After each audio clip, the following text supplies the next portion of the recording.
everybody, and welcome to Learning from Smart People.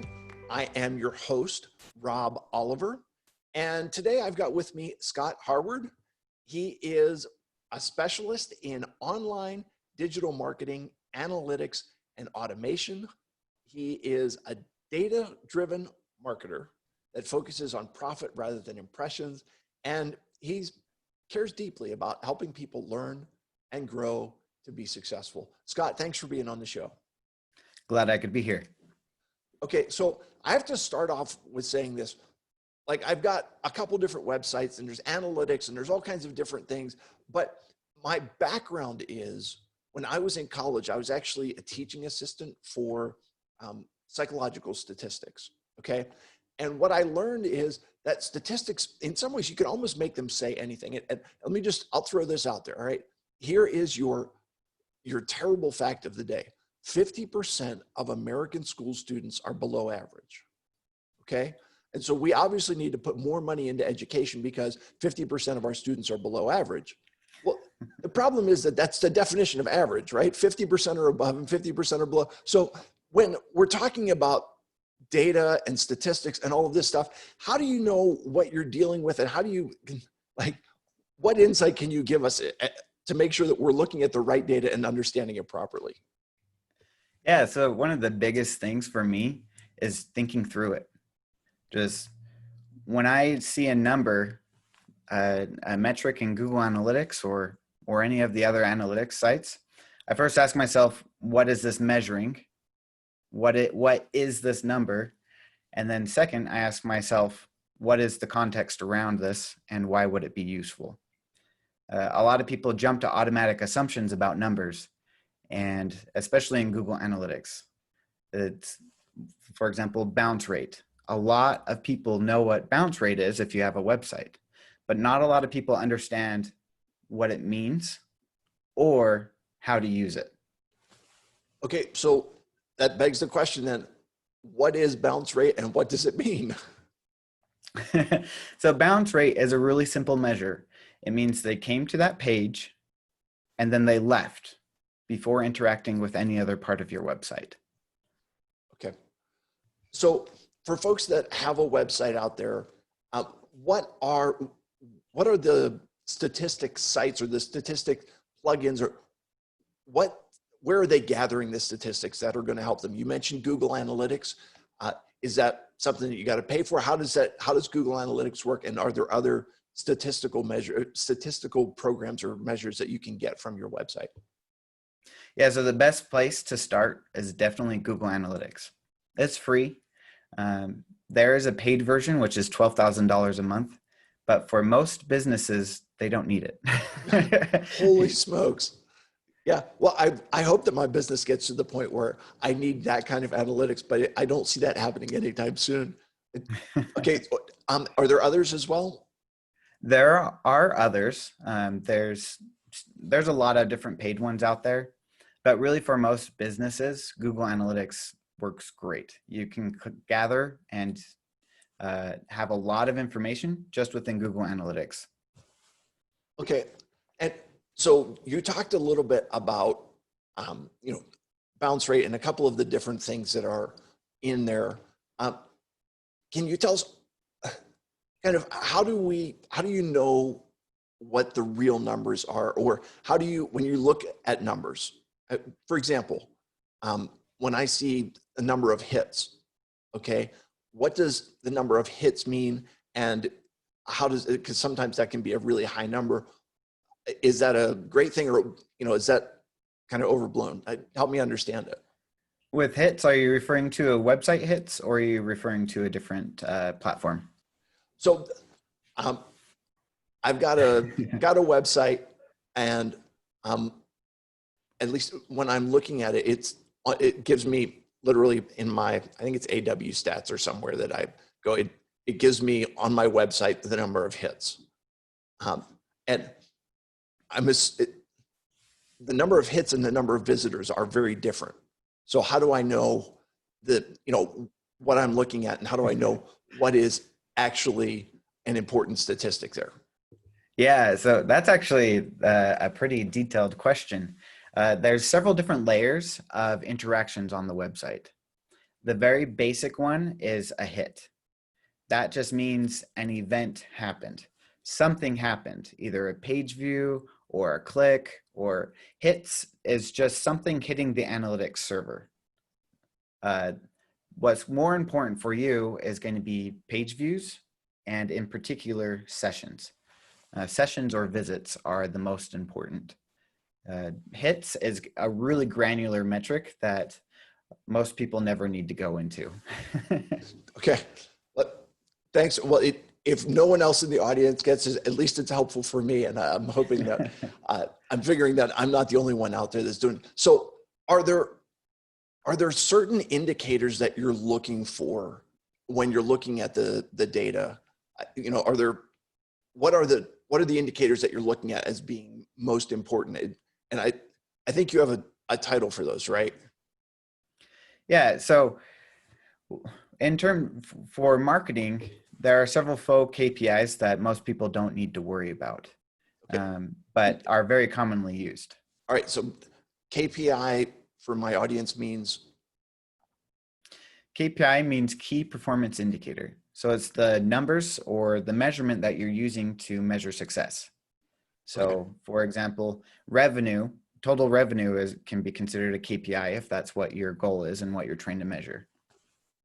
Okay. And so you're talking about faux KPIs, which would be fake key performance indicators. What are those, and kind of can you give us some insight there? Yeah. So for marketing, there are several KPIs that marketers, and in particular agencies, they love to use, and they'll use it to fluff up reports and talk their way out of hard questions with business owners or business leaders. So there are 5 faux KPIs that most business leaders need to be aware of. Number 1 is impressions. Number 2 is reach. Number 3 is position on page. Number 4 is engagements. And number 5 is view through conversions. Okay, can you tell me a little bit more about those, and how do they get inflated, and how do people make it look much better than it is in reality, and in the way that ultimately it's going to contribute to that bottom line of revenue is what you're looking for? Yeah, absolutely. So impressions is pretty simple. It's the measure of how many times an ad or your website was served. So how many chances it had to be seen. Then the second one, reach, that's how many users your ad has reached. The third one is position on page, which that's just where your ad shows up on a page. Does it show up on the top of the page in number 1 position? Does it show up clear down at the bottom of the page? That's just the measure of where on the page your ads are showing up. The next one is engagements, and all that measures is whether someone interacted with your ad. And the last one is view through conversions, which means that your ad, they saw your ad, or it was displayed to a user, and then later on the user came and purchased, but they didn't actually click on the ad. Okay. And then, so how do you, what statistics should you be looking at if those are kind of the fluff ones that are put out there, or the fake ones that kind of are given as a, you know, to avoid those hard questions or avoid having to give the hard answers?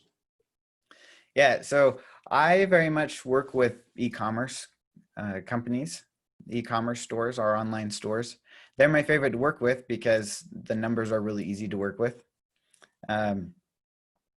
My primary metrics are revenue, return on ad spend, or which is just another measure of ROI, and profit. Those are my favorite metrics that I use to look at. There are a whole slew of other metrics that I use as a marketer to make campaign optimizations, but those are my primary measures of success for my campaigns. Okay. So you're working with e-commerce companies. What about somebody like me? I'm a speaker, I'm an author. Is there something that you can point out to me? Is this just for paid advertising? Is this for generic search engine optimization? What's what's kind of the background for what you're working with? Yeah, so one of the biggest keys to understanding what metrics you should choose as your main metrics is you have to ask yourself, what's your goal? So for example, what's your goal as a speaker?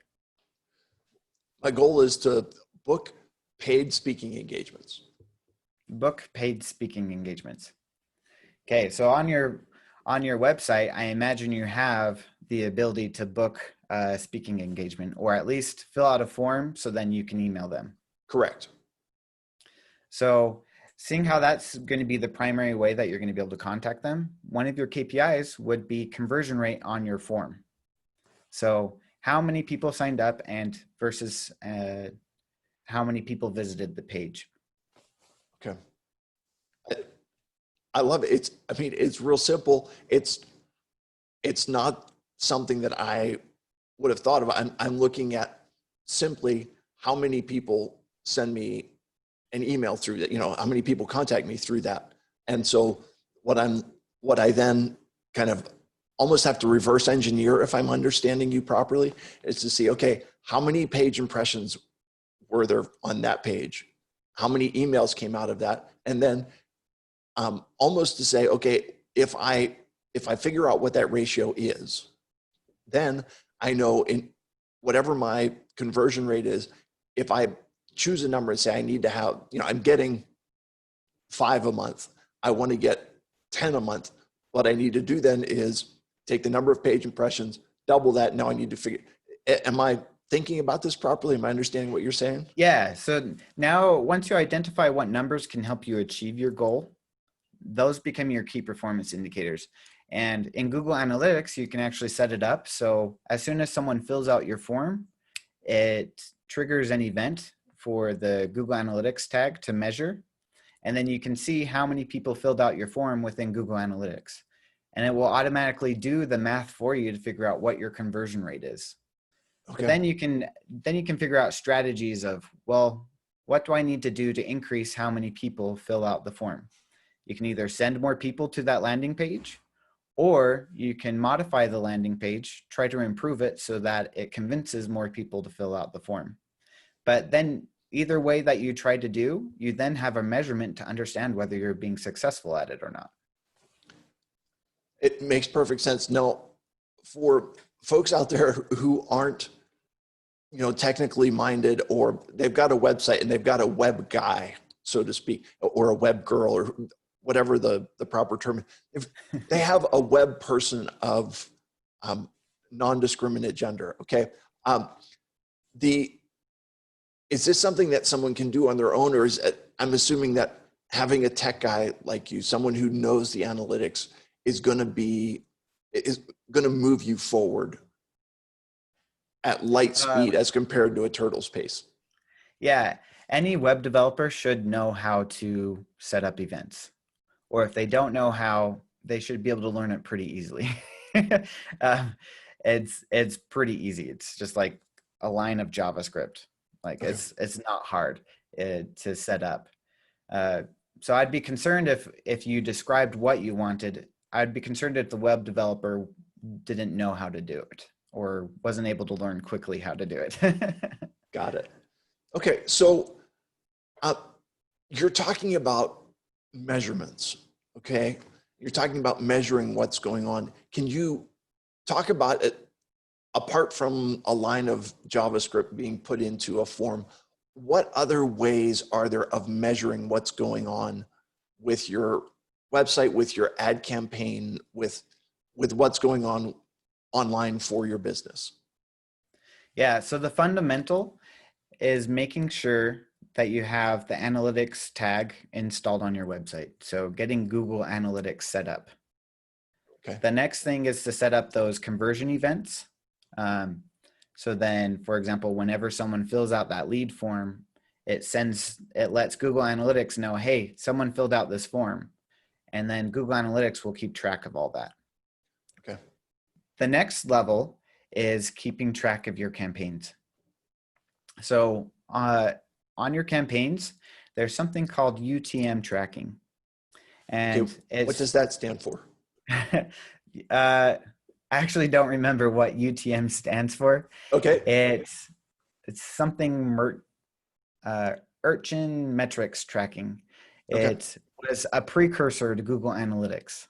Got it. So it was an acquisition by Google. They bought the company that came up with this, Okay. and then they merged it into Google Analytics, and then it became the standard for the industry.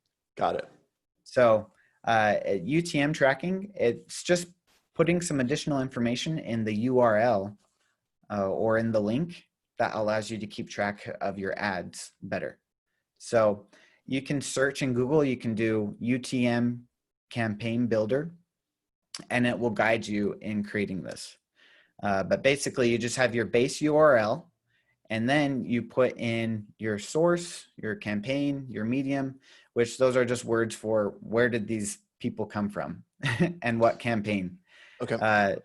So if you're trying to keep track of a Google Ads campaign, you can do in the UTM campaign section, you can put the campaign name. Or if you're sending out a newsletter, you can put the newsletter name in the campaign. So then when someone clicks on that link, the analytics tag will be watching for those parameters, and then it will report the metrics from those campaigns in Google Analytics. So you can see how many visits and how many interactions, how many conversions came from specific marketing campaigns. Okay. So let me just use myself as a real world example because I'm selfish and this is all about me. So I've got a couple different associations and organizations that I would target. So one of them would be, I speak to medical professionals. And so I would have a campaign towards medical professionals. And then I also speak to human resource professionals. So I would have something geared towards them. And then I've got my newsletter. And what I would be able to do is have a tag in that so that I would be able to tell which of those were generating the traffic. And kind of then in addition to that, you're saying I'm able to also tell of that traffic, which of them is generating conversions. Am I understanding what you're saying? Yep. If they click on that link that you've put that information in, it will report in Google Analytics. And you can do a lot of really cool reports if you're wanting to deep dive, but they also have some really basic reports that show up in Google Analytics. Okay.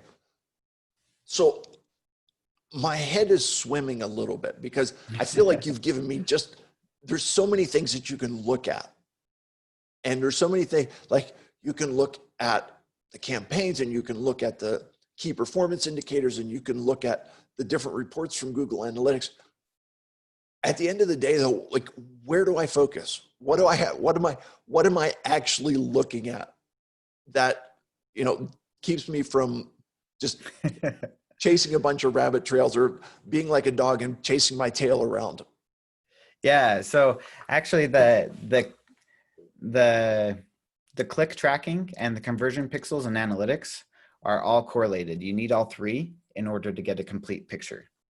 From there, you decide what metrics are important to you, depending on your business goal. So you just ask yourself, what is my goal? And then you can look at some of the metrics to see which one of these helps me to know that I'm completing that goal. Normally, that ends up being conversion rate, ROI, and just revenue in general. Okay, so let me just kind of take a step back, and that is what you're saying. It's your end goal is what tells you what to focus on. So you're focusing on your goal, first, and then whatever it is whatever else that you need to figure out how to get to your goal is kind of the secondary issues. Is that understanding it right? Yeah. So you first need to figure out what your goal is and then figure out how to measure it. Because, for example, one of the faux KPIs that I mentioned was impressions. that one can actually be used as a real KPI if it's part of your goal. For example, your goal would have to include your ads being seen a certain amount of times. In that case, impressions make sense because that's what it's measuring, how many times your ads have been seen. Right. But if your goal is to drive more revenue or to drive more sales, impressions doesn't measure that. Got it. Instead, you're looking at conversions. Okay. So in some ways, and again, I'm only because it's me and I understand things from my own personal perspective. If part of my goal is basically brand building and getting my name out there, impressions is important because I want people to see my name. I want people to see me. And the more people that do that, even if they don't click, they're getting to know my name, especially meeting planners and so on. So that would be something of value, even though it's not directly related to my revenue. Am I right in that? Yes and no. Okay. If your goal is purely to be seen, then yes, impressions works. Okay. If your goal is to be seen and then have them do something, then no, it's not. Because your trumping factor is how many people actually do something. Like, you don't want to be seen just to be seen. You want to be seen by the right people. And so how do you measure whether it's by the right people? That'll normally be through some other action that they're taking. Okay. Got it. All right. It makes sense. Well, I feel like you should have warned me that at the beginning I needed to wrap my head in duct tape, because when it explodes with all the information, at least I know where all of the pieces are to put it back together. So, okay. I guess kind of what I'm understanding you say is this, that analytics and this information is a way of getting you to your goal. But it's also a way of figuring out what it is that got you there. Yes. Can you talk to me a little bit more about that concept of, figuring out the path? Do you understand what I'm asking? Yeah. So it is very common for business leaders to use dashboards to kind of figure some of this stuff out, or to show them their primary metrics. But I've seen a lot of useless dashboards where it'll look fancy, it will look nice, it'll give you the feel goods, but it doesn't really help you do anything. Where if you can identify your goal and then reverse engineer how to measure that, you can piece together what metrics are important to you. For example, one of your KPI for your website should be signups for speaking engagements. Okay. That is your KPI. That is your main one. Now you can look at what factors also influence those. So there's part of those equations of how much traffic and how many people, what's your conversion rate. If you double your traffic, you're doubling your amount of leads. If you double your conversion rate, you double the amount of leads that also come in. Or you can do both. You can increase a little bit of both, where your main KPI is your conversion rate and the amount that are coming in, but then you can do these other factors that influence and guide towards it. Does that make sense? You could then use your ads, say, okay, this ad got this many clicks. Well, then that becomes an important metric for you to understand the traffic portion of it. If you're trying to increase the amount of traffic, then clicks becomes important. If you're trying to measure the conversion rate, then for that ad, you want to focus more on the audience and focus more on the actual conversion rate of that ad. Yeah, it makes sense.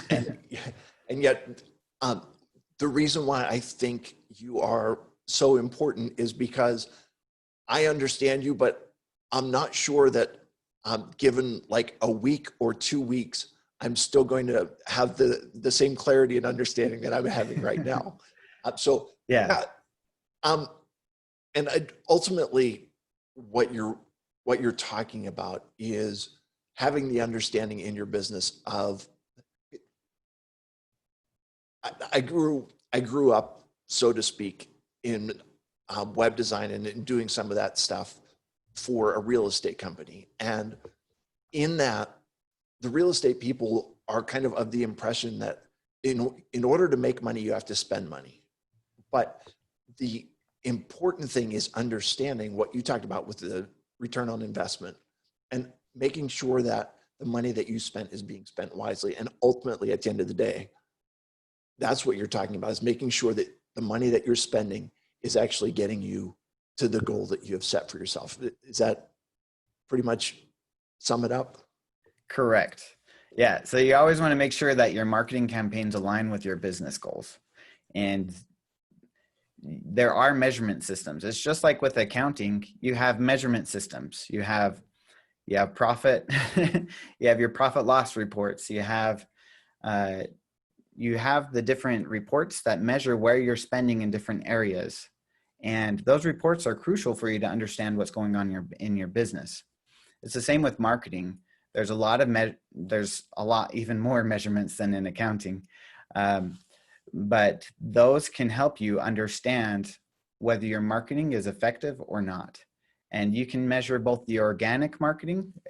So by organic, I mean you don't actually pay for it. Right. And you can keep track of the paid marketing and see whether your money was well spent, whether you're actually getting results. And that's why I warned about the view-through conversions, is because, for example, you as a business owner, you're very likely going to get approached by an agency if you haven't already. Sure. And one of the favorite tricks of digital marketing agencies is view-through conversions. Okay. So a view-through conversion is when someone saw your ad, but they didn't click on it, and then eventually made a purchase or signed up on your website. So that's a view-through conversion, as opposed to a click conversion, which means that they click on the ad and then purchase. Right. So a lot of agencies will actually use view-through conversions as a way to make it look like they're doing amazing. But in reality, a lot of times the view-through conversions can actually be manipulated. There are strategies you can do to piggyback off of other marketing campaigns. Exactly. That make you look like you're doing really good. So that's why I always warn about view-through conversions to business leaders. It's because it's a trick. Sure. People will use it, but the reality is you want to be looking at click tracking, and you also want to make sure that revenue is actually being impacted. Got it. Scott, listen, you have been extremely helpful in kind of explaining some of this stuff. And I really appreciate what you've provided today. If folks are looking to get a hold of you, where can they find you online? The best place is LinkedIn. Okay. The second best place is I'm about to launch a new software called Journicity. Okay. Which is a marketing attribution. It's a more advanced analytics tool for marketers. So it better measures the impact on revenue that marketing efforts are having. So it's not quite as in deep and detailed as Google Analytics, but this tool is specifically geared towards measuring impact on revenue. Perfect. I will be happy to put the links to both of those down in the show notes. You have shown that you are smart. I have learned from you, but it's time for my favorite part of the show. And that is 3 questions to establish your humanity. You ready for this? I'm ready. Okay, real easy one. What type of music are you into? Lately, I've been more into like dubstep and pop. not like the girly pop, but more of the mainstream pop that a lot of people don't even realize is pop these days. Fantastic. Excuse me. What is your death row meal? If it's the last meal that you're going to have, what are you signing up for? Oh. Hmm. Honestly, it's my wife's meatloaf. A lot of times I've had other people's meatloafs and it's just gross. I don't like a lot of meatloafs, but my wife makes, her family has a recipe. They call it the Romney meatloaf. Uh, Okay. but it's really good and I really love it. There you go. You know what? To each their own. And listen, you've got meatloaf was definitely not on my list of expected responses. Yeah. And last question for you. What would your 10-year-old self think of what you're doing today? Oh, I don't think my 10-year-old self would even understand what I'm doing today.